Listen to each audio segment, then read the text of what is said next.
Bismillahirrahmanirrahim. Assalamualaikum warahmatullahi wabarakatuh. Alhamdulillah nahmaduhu wa nasta'inuhu wa nastahdihi wa nastaghfiruh wa na'udzu billahi min shururi anfusina wa min sayyiati a'malina. May yahdihillahu fala mudilla lahu wa may yudlilhu fala hadiya lahu. Asyhadu an la ilaha illallah wa asyhadu anna Muhammadan 'abduhu wa rasuluh wa habibuhu wa khaliluh. Allahumma salli wa sallim ala Sayyidina Muhammad wa ala alihi wa ashabihi wa man nasarahu wa wala. Wa ba'd, fa ya ibadallah, usikum wa nafsi wa iyaya bi taqwallah faqad fazal muttaqun. Terima kasih pada pimpinan majlis yang dimuliakan, tuan guru kita Al-Fadhil Syekh Ustaz Mahathir bin Hadijul hafizahullah wa hayanallah bi'ulumi bidarain insyaallah. Seterusnya ahbabuna fillah, muslimin dan muslimat, pada malam ini beruntung dan berbahagialah kita karena dengan majlis yang sebegini hati-hati kita semua dipapah dan dibawa untuk mengenang dan mencintai Sayyidul Wujud, Sayyidina Rasulullah sallallahu alaihi wasallam.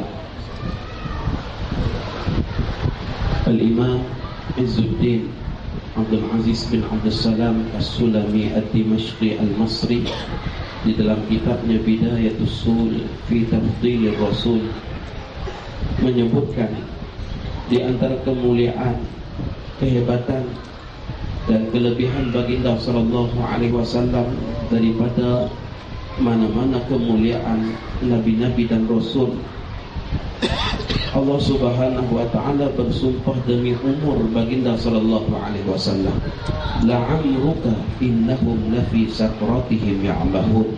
Demi umurmu wahai Muhammad, tidak pernah Allah Subhanahu wa taala bersumpah dengan mana-mana umur nabi-nabi yang lain. Hanya dengan baginda sallallahu alaihi wasallam Allah Subhanahu wa taala bersumpah demi umur baginda. Al-Imam Jalaluddin As-Sayuti dalam kitabnya Al-Itqan fi Ulumil Quran menyatakan bahawa kalau Allah Subhanahu wa taala bersumpah dengan makhluknya, itu menandakan ketinggian darjat dan kemuliaan makhluknya itu. Sebagaimana Allah Subhanahu wa taala bersumpah demi Mekah, wa hadzal baladil amin, kerana kemuliaan kota suci Mekah yang menjadi pilihan tempat lahirnya Sayyidul Wujud dan tempat kita bermuajahah dalam kita melaksanakan ibadah sembahyang. Allah Subhanahu wa taala bersumpah demi Al-Quran, wal Quranil Hakim, kerana kemuliaan dan ketinggian darjat Al-Quran.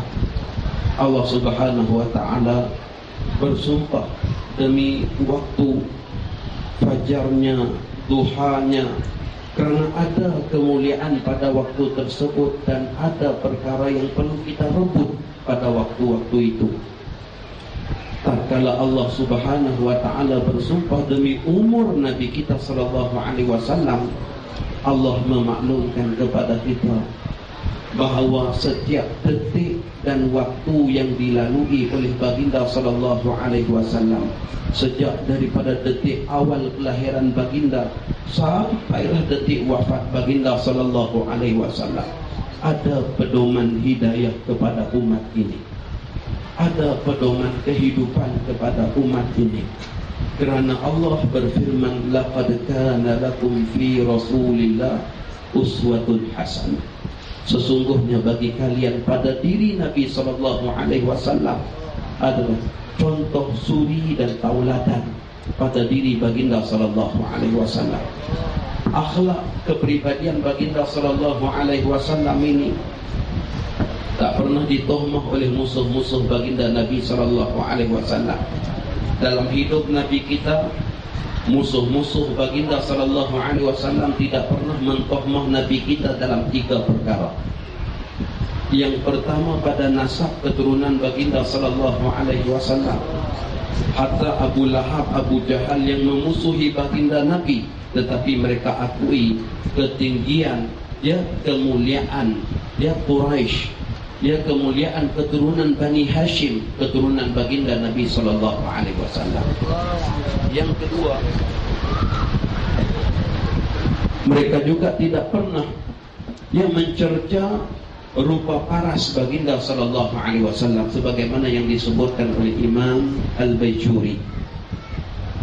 Beliau katakan bahwa mereka tidak pernah mencerca pada rupa paras Nabi kita sallallahu alaihi wasallam, karena pada raut wajah dan keseluruhan diri baginda sallallahu alaihi wasallam itu, semua yang diidamkan dan diidolakan ataupun yang dibangga-banggakan oleh orang-orang Arab ada pada diri Nabi sallallahu alaihi wasallam.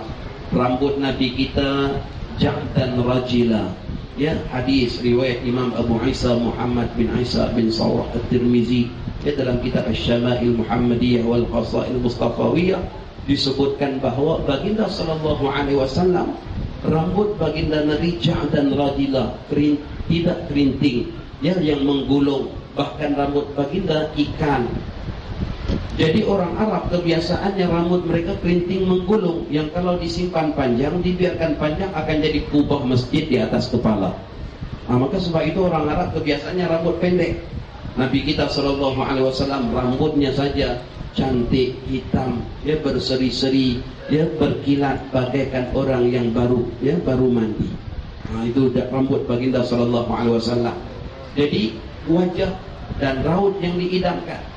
Tangan baginda sallallahu alaihi wasallam syatnul qadamaini wal kaffain. Nabi kita sallallahu alaihi wasallam Allah anugerahkan tapak tangan yang berisi.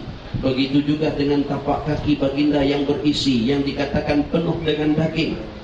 Maka kebiasaannya, ya, kata para ulama kita, dalam tanggapan orang Arab, seseorang yang mempunyai tapak tangan yang tebal dan tapak kaki yang tebal itu, ya, menandakan, kalau tapak tangan yang tebal menandakan ciri-ciri kepemimpinan yang hebat. Orang ini kalau diberi suatu amanah, dia boleh memimpin dengan jayanya. Memang selayaknya ada pada diri Rasulullah sallallahu alaihi wasallam. Sebab itu musuh Nabi tidak pernah mencerca baginda sehingga mengatakan bagaimana nak memimpin sedangkan tangan pun tak berisi. Tidak begitu. Ya, jadi pada tubuh Rasulullah sahaja Allah pancarkan kemuliaan yang dipahami, yang ditanggapi oleh orang-orang Arab. Pada kaki baginda sallallahu alaihi wasallam yang dikatakan agak tebal, ya, pada pandangan orang Arab seorang yang bersifat demikian adalah orang yang berani dan tidak akan lari di medan. Ya, jadi kalau yang berjalan tumitnya tak berapa nak rapat dengan bumi itu, kita kena hati-hati, kata orang Arab. Itu sebelum lagi kita digertak oleh musuh, dia dah cunggit lari tinggalkan kita. Tapi kalau yang berisi tidak akan lari. Mantap dia, tunggu kedatangan musuh. Ini ada pada diri Nabi sallallahu alaihi wasallam. Dan yang berikutnya, Nabi kita juga tidak dicerca tentang akhlak dan kemuliaan baginda sallallahu alaihi wasallam. Inilah kemuliaan baginda sallallahu alaihi wasallam. Jadi kita kembali kepada fokus pertanyaan tadi berkenaan dengan akhlak dan kepribadian. Kalau sampai Allah bersumpah demi umurmu, maksudnya Allah nak maklumkan betapa mulianya Nabi kita sallallahu alaihi wasallam. Dan yang kedua, Allah juga yang mengagungkan akhlak dan kepribadian baginda sehingga Allah Subhanahu wa taala berfirman, wa innaka la'ala khuluqin azim. Baginda sallallahu alaihi wasallam mempunyai akhlak yang agung, akhlak yang mulia, diagungkan, dimuliakan oleh Tuhan yang Maha Agung. Jadi kata Imam Izzuddin Abdul Aziz bin Abdul Salam As-Sulami, kalau Allah yang Maha Agung memuliakan dan mengagungkan akhlak nabinya, maka memadalah itu merupakan satu keagungan yang maha hebat. Ya, itu merupakan satu kemuliaan. Jadi kita katakan tadi, ya, Tuan Guru Besar kata masuk ke sini peringkat awalnya nampak biasa-biasa saja, ya. Dan kalau pujian kita katakan datang daripada seseorang yang mulia, Ya, contohnya datang seseorang mengatakan alhamdulillah, nampak sekolah ni walaupun kita nampak sekolah menengah biasa, tapi kita masuk aja kita tengok Al-Irsyad, Al-Wadi, seolah-olah sekolah agama, Ustaz. Ya, seolah-olah SMKA. Ya, sekolah kebangsaan agama. Jadi pujian-pujian yang sebegitu memberi kesan. Ya, memberi kesan kepada orang yang mendengar. Bagaimana kalau yang di Pertuan Agung yang memujinya, tuan-tuan? Sudah pastilah besoknya akan ada ya surat kabarnya, akan ada wartawannya, semua datang tumpu di sini. Kenapa? Sebab pujian daripada yang di Pertuan Agung. Apakah rahsianya sehingga kan tempat ini mendapat perhatian khusus daripada yang agung? Maka bagaimana kalau Allah yang memuji akhlak baginda sallallahu alaihi wasallam? Ini menandakan ketinggian darjat dan kemuliaan baginda sallallahu alaihi wasallam. Baginda sallallahu alaihi wasallam seorang yang pemurah, tuan-tuan. Kerana Nabi kita berpesan takhallaqu bi akhlaqillah, berakhlaklah kalian dengan akhlak Allah Subhanahu wa taala. Jadi Nabi kita sallallahu alaihi wasallam seorang yang pemurah kerana Allah Subhanahu wa taala Tuhan yang Maha Pemurah. Kasratul atiyah, Allah Subhanahu wa taala banyak anugerah-anugerahnya kepada kita yang tak terhitung, ya banyaknya. Jadi untuk kita jadi sebagaimana akhlaknya Nabi sallallahu alaihi wasallam, kita juga kena jadi manusia yang pemurah. Pemurah dalam kita menyampaikan nasihat kepada orang lain, pemurah dalam kita menegur kesilapan dan kesalahan umat, pemurah dalam kita berdakwah menyeru saudara-saudara kita kepada agama Allah. Pernah ataupun tidak kita melihat seorang yang belum memeluk Islam hadir di hati kita, ya Allah, Kau telah anugerahkan kepadanya kecantikan, Kau telah anugerahkan kepadanya kemewahan hidup, Kau telah anugerahkan kepadanya segala kekayaan. Anugerahkanlah iman dan Islam ke dalam hatinya, ya Allah. Pernah ataupun tidak kita lakukan sedemikian? Kerana ini juga ruh dakwah yang sepatutnya ada dalam jiwa umat Nabi sallallahu alaihi wasallam yang ingin berakhlak sebagaimana akhlaknya Rasulullah. Kerana pemikiran baginda sallallahu alaihi wasallam sentiasa memikirkan kebahagiaan umat yang abadi di hari akhirat kelak. Sehingga baginda sallallahu alaihi wasallam tak pernah jemu menyampaikan dakwah. Baginda sallallahu alaihi wasallam tak pernah jemu dan tak pernah serik menyampaikan dakwah. Jadi kita kena jadi hamba Allah yang pemurah dengan bahagian masing-masing. Allah berikan kekayaan dan kemewahan kepada kita, maka dengan kekayaan, kemewahan ataupun rezeki yang Allah berikan kepada kita, pastikan ada bahagian untuk agama Allah Subhanahu wa taala. Ya, tadi kita dah lancarkan tabung untuk surau. Jadi pastikan kita ambil saham, tuan-tuan. Nabi kita sallallahu alaihi wasallam sebutkan ganjaran pahala man bana masjidan ka mushafi qubatin banallahu lahu baitan fil jannah. Sesiapa yang membina sebuah masjid yang hanya sebesar sarang burung saja. Nabi sallallahu alaihi wasallam tak sebutkan yang besar-besar, tuan-tuan. Nabi kita katakan sesiapa yang membina sebuah masjid sebesar sarang burung, mana boleh sebesar sarang burung untuk kita solat. Nabi memberi perumpamaan bidalan, maksudnya kalaulah harta yang diinfakkan untuk pembinaan masjid itu walaupun hanya sekecil saja, mungkin nak membina masjid hanya dengan satu ketul bata saja yang kita infakkan pada jalan Allah, untuk masjid Allah, untuk tempat menyembah Allah, maka apa yang Allah ganjarkan kepada kita, banallahu lahu baitan fil jannah. Allah bina sebuah rumah singgah sana kepadanya di dalam syurga Allah Subhanahu wa taala. Dalam bab yang lain Nabi kita sentiasa bersedekah. Hatta sehari sebelum Nabi kita wafat, baginda masih lagi memerintahkan ahli keluarganya bersedekah dengan 7 dirham uang yang ada di rumah. Begitulah Nabi kita mengamalkan sedekah, tuan-tuan. Dan Nabi kita menggalakkan kita bersedekah, kerana sedekah salah satu daripada asbab untuk menghindarkan diri kita daripada api neraka yang kita masing-masing tidak mampu untuk menanggungnya. Nabi kita katakan ittaqun nar walau bisyiqqi tamratin. Hendaklah kalian takut, hindarilah api neraka itu walaupun dengan hanya sebelah buah kurma. Dengan bersedekah hanya dengan sebelah buah kurma. Jadi ini merupakan pesan daripada baginda sallallahu alaihi wasallam, tawaran yang hebat. Cuba balik pada malam ini, ambil sebiji kurma, letak atas dapur gas, pasang api, padam tak dapur gas tu? Pasti tidak akan padam.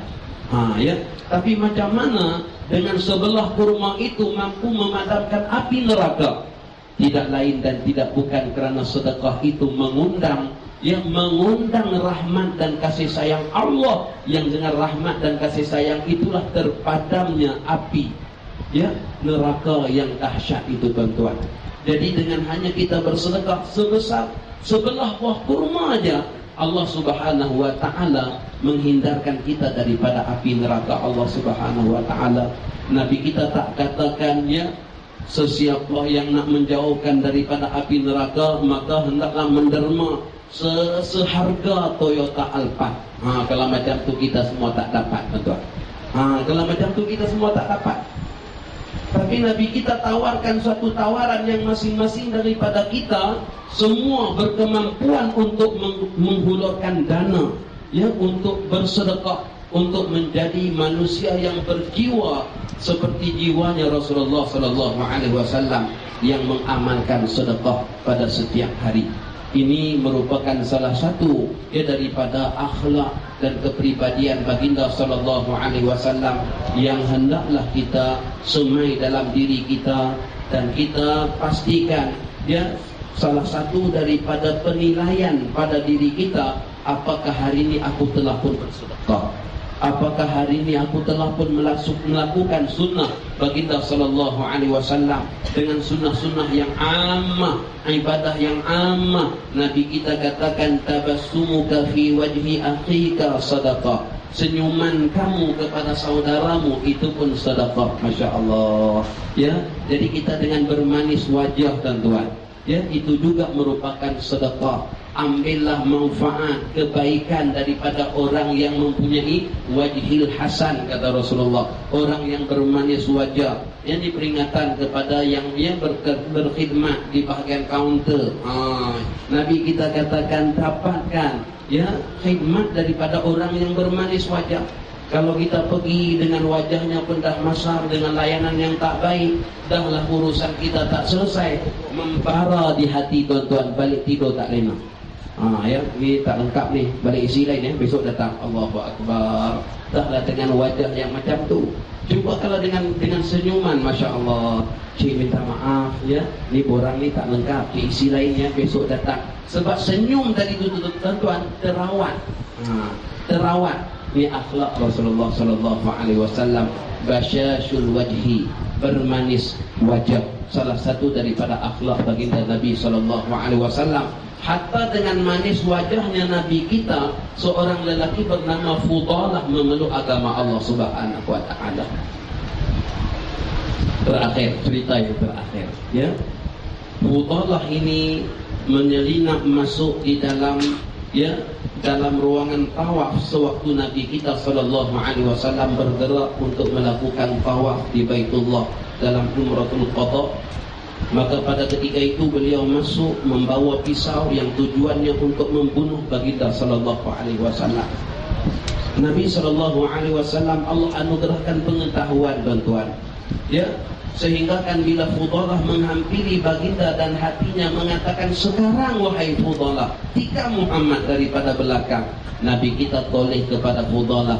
Nabi kita tanya, apa yang dikatakan oleh hatimu wahai Fudalah? Fudalah berdebat-debat gementar. Akhirnya beliau mengatakan, innama aqufu wa azkurullah. Aku sekarang ni tawaf dan aku sedang berzikir kepada Allah, kata dia. Nabi kita terus berjalan. Fudalah hampir lagi, sekali lagi hatinya kata sekarang. Nabi kita toleh. Nabi kita katakan, Fudalah, hati kamu kata apa? Nabi kita toleh dalam hal keadaan penuh senyuman, tuan-tuan. Kita kalau kita tahu ada orang nak pukul kita, jangan ke sana, datang aja aku bantai, kata dia. InsyaAllah kita pun, InsyaAllah kita bawa kayu lagi besar, tuan-tuan. Itu kebiasaan kebiasaan manusia macam tu. Tapi Nabi kita yang tahu manusia ini nak bunuh baginda, masih lagi baginda boleh mengunculkan senyum. Ya, ini akhlak baginda sallallahu alaihi wasallam. Apa kata hatimu wahai Fudalah? Fudalah jawab dengan jawaban yang sama. Nabi kita bergerak lagi. Sekali lagi beliau mengejar dan menghampiri Nabi. Pada ketika itu Nabi kita tanya, Fudalah, apa kata hatimu? Ya, Nabi kita sallallahu alaihi wasallam meletakkan tangan baginda pada dada Fudalah. Kata Fudalah, ketika mana Rasulullah sallallahu alaihi wasallam letakkan tangan itu, demi Allah, dialah manusia yang paling aku benci di atas muka bumi Allah sewaktu dia meletakkan telapak tangannya di dadaku. Dan demi Allah, dialah insan yang paling kucintai di saat dia mengangkatkan tangannya daripada dadaku. Sentuhan daripada seorang Nabi, tuan-tuan, sentuhan dengan penuh kasih sayang, sehingga menyebabkan manusia yang penuh dengan dendam kesumat, yang penuh dengan dengki dan khianat, dia tetapi boleh menjadi manusia yang mencintai baginda sallallahu alaihi wasallam. Jadi sama-samalah ya kita amalkan akhlak baginda sallallahu alaihi wasallam. Tilik dan bacalah kitab-kitab berkenaan dengan kesempurnaan pribadi baginda Nabi sallallahu alaihi wasallam, supaya kita dapat mencontohi akhlak dan kepribadian baginda sallallahu alaihi wasallam. Hadza wa billahi taufiq. Alhamdulillah.